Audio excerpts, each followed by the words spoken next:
He had $7 in his bank account, no job, and no backup plan. Just a dream, a borrowed iPhone, and a best friend who believed in him. Today, he's the internet's favorite daddy, a Hollywood icon, and the heart behind some of the biggest shows of the decade.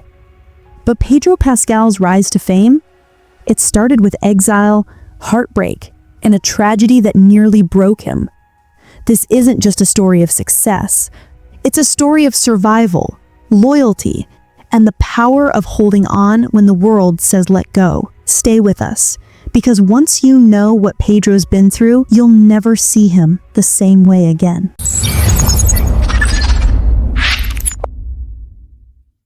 Jose Pedro Balmaceda Pascal was born on April 2, 1975, in Santiago, Chile. His mother, Veronica Pascal, was a child psychologist. His father, Jose Balmaceda, a fertility doctor, and a member of the Castilian Basque aristocracy. But only 2 years before Pedro's birth, Chile's democracy fell. The socialist president, Salvador Allende, a relative of Pedro's family, was overthrown by General Augusto Pinochet, plunging the country into a military dictatorship. The new regime labeled Pedro's parents enemies of the state, and when he was just 9 months old, danger closed in. His family sought refuge in the Venezuelan embassy in Santiago, where they remained for 6 tense months before fleeing Chile entirely. Denmark granted them political asylum. Soon after, an opportunity in the United States came, and the Pascals started over. First in San Antonio, Texas, later moving to Orange County, California when Pedro was 11. Life in America wasn't always kind. As an immigrant kid with a different accent and background, Pedro endured bullying and loneliness. But it was in those quiet, isolating moments that something began to take shape. He found escape and purpose in the arts, reading plays and watching classic films. By high school, he was studying acting seriously, graduating from the Orange County School of the Arts, and later earning his degree from NYU's Tisch School of Arts in 1997. While studying acting at New York University's Tisch School of Arts, Pedro Pascal studied abroad in Madrid, Spain, as part of an anthropology course. During his time there, he landed a gig as a go-go dancer after a chance meeting with the nightclub owner, Danny Panullo. "He gave me work at his club, at his parties," Pascal explained in an interview with the Olive Press. "It was in the House of Devotion, which was held every Thursday in Morocco nightclub." But don't get the wrong idea. Pascal made sure to clarify that it was not a strip club. "I did not take my clothes off, but I danced and wore silver hair." Still, life remained complicated. In 1995, his father returned to Chile after facing serious legal accusations in the US, leaving Pedro's mother to hold the family together. And then, in 2000, tragedy struck. Veronica Pascal, the person Pedro has always described as the most important figure in his life, died by Pedro was just 24 years old. The loss was crushing.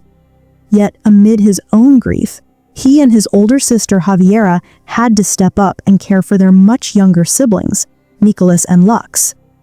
"They were so much younger than us," Pedro later said. "Even if they hadn't lost a parent, we still felt parental toward them." Pedro often speaks about how his mother's death created a before and after in his life. He admitted, "The circumstances made it hard to hold on to her memory as the person she was. It hurts so much. And yet, her influence is everywhere in his story. It was in her honor that he adopted her surname, Pascal, not just as a tribute, but because Americans often mispronounced Balmaceda. She was always incredibly supportive," he told People. "None of my success would be real without her." Even now, decades later, Pedro finds strength in her memory. Before hosting Saturday Night Live in 2023, nerves nearly got the better of him. So he spoke to her. "I love you. I miss you. Thank you. I'm scared. And I'd love it if you would help me believe in myself, because I know you do," he recalled. Acting had been a family love long before it became Pedro's career. His father used to take the family to the movies constantly, something that left a deep mark on him. He adored Indiana Jones so much that he broke his arm twice, pretending to be the daring archaeologist. That childhood passion eventually became his reality. Only instead of a whip and fedora, he found himself wielding blasters in a galaxy far, far away. Veronica Pascal never got to see her son become one of Hollywood's most beloved actors.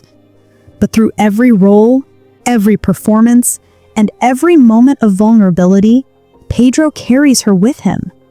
He may wear armor on screen, but off-screen, his greatest strength comes from the love and lessons of the woman who believed in him from the very beginning. In the early days, you might have caught him in Buffy the Vampire Slayer, NYPD Blue, or The Good Wife. Small roles, barely enough to pay rent.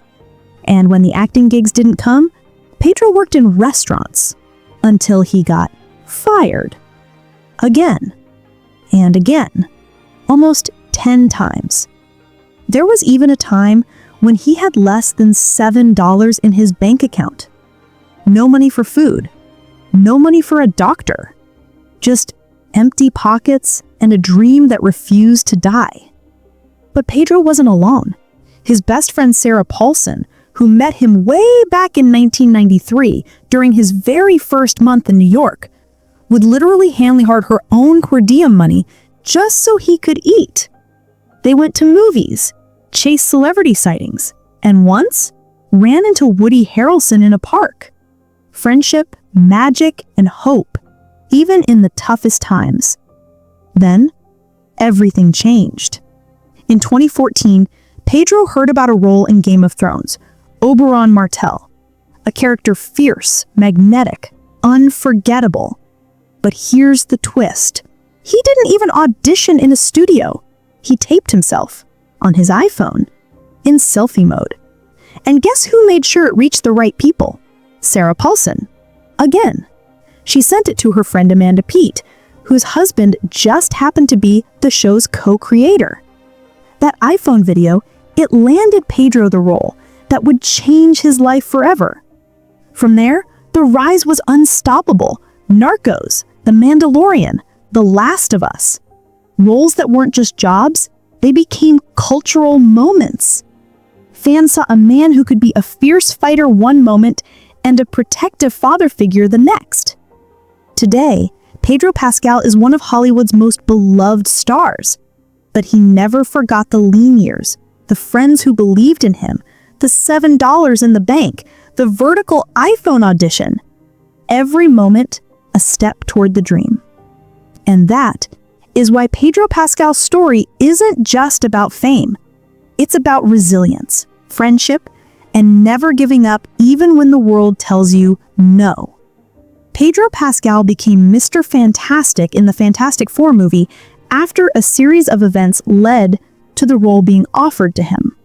Initially, Pascal was not in the initial casting conversations due to a busy schedule. His friend, director Matt Shakman, had him in mind but couldn't reach him. The role was initially offered to another actor, but due to delays, Pascal's schedule opened up. A chance encounter with Shakman and a lemonade stand solidified Pascal's decision to take the role. Between 2014, Pedro Pascal is riding high from his breakout role as Oberyn Martell in Game of Thrones. And alongside him on set, none other than Lena Headey, the iconic Cersei Lannister. The two are spotted together off-screen, often closer than just co-stars. Fans noticed the chemistry right away. Their playful exchanges online fueled the fire even more. Lena calling Pedro her sunshine love, and Pedro admitting she made him smile goofy. Soon, rumors swirled. Were the two secretly more than friends? But the truth was less dramatic and maybe even sweeter. Lena was already engaged to someone else, and for Pedro, the admiration he had for her wasn't romantic. It was admiration that bordered on awe. He once confessed in a Reddit thread, "Lena is one of my favorite persons. I think everyone on that set and anyone who comes in contact with her develops an instant crush." In other words, what fans mistook for a romance was really just Pedro Pascal being, well, Pedro. Warm, genuine, and full of love for the people around him. In 2017, Pedro gave fans one of the few glimpses into his love life during an interview with Mr. Porter. "Yeah, we'll see if I die alone," he joked.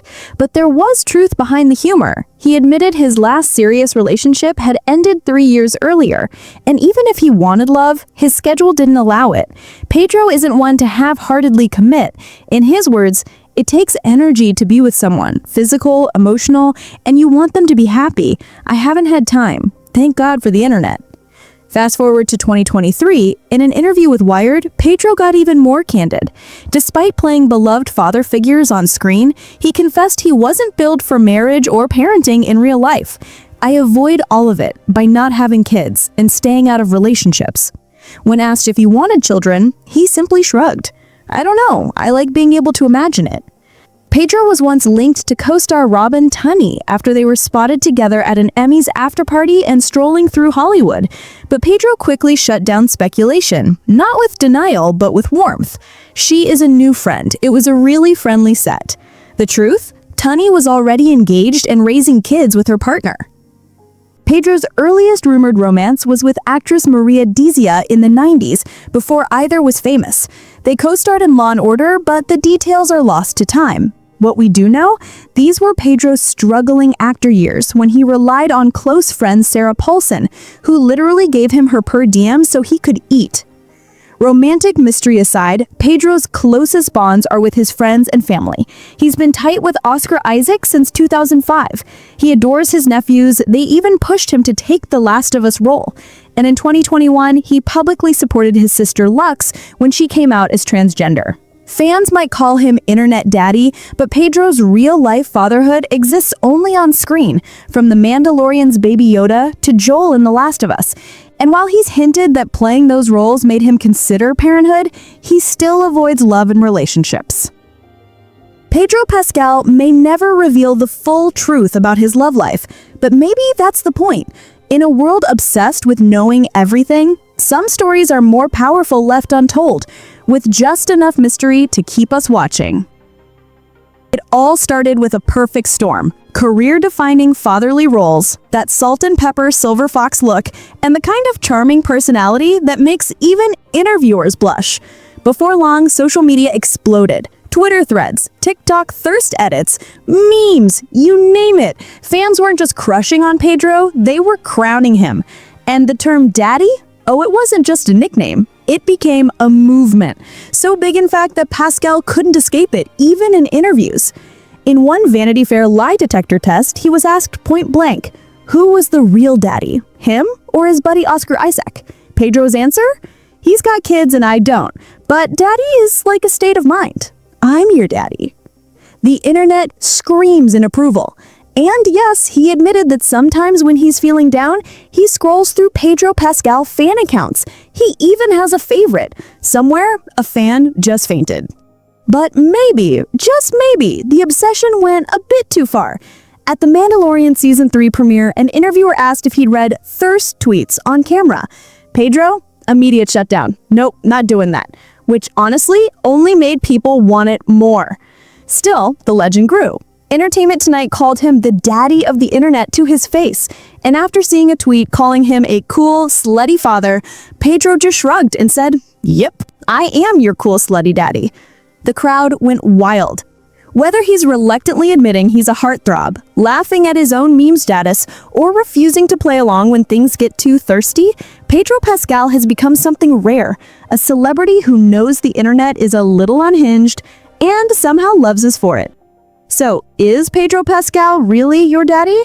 Well, as the man himself said, it's a state of mind. If Pedro's career so far is any indication, his best is yet to come. Thanks for watching, and don't forget to subscribe to our channel.